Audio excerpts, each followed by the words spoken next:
Hello, I'm Arkadiy Sakhartov from the University of Illinois, and I will briefly talk on the topic why formal model. I will illustrate the need for the formalism with a possible miscalculation of the value of a multi-business firm that can redeploy resources across its businesses. Consider a firm that makes medical devices with the industry code 384 and laboratory equipment with the code 382. This graph shows the mean return on asset in the two industries over 19 years and the 95% confidence intervals for those returns. Different firms have different returns within those bands. Let's put ourselves in the year of 1994 and consider a firm whose laboratory equipment has this level of returns and whose medical devices perform at this level. A popular idea that leads to the miscalculation of corporate value is that the firm should redeploy resources from the substantially underperforming medical devices to the laboratory equipment. This idea ignores what will happen next. We never know the future with certainty, but let's imagine we are omniscient and know that future returns to the firm in the laboratory equipment will evolve like this. Also imagine that if the firm stayed in the medical devices, its return in that business would evolve like this. With this scenario, did it really make sense for the firm to redeploy its resources in 1994? I guess not.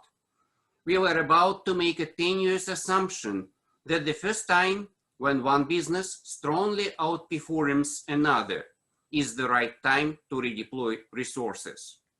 Here you can see the math of that miscalculation.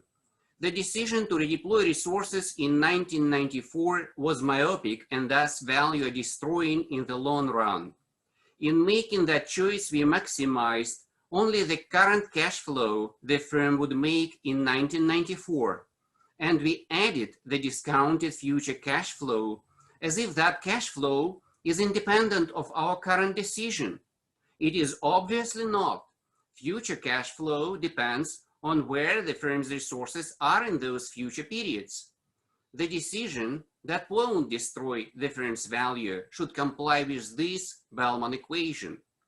Here, the firm maximizes the current cash flow based on the current resource deployment choice, together with the expected future cash flow that is conditioned on the current choice.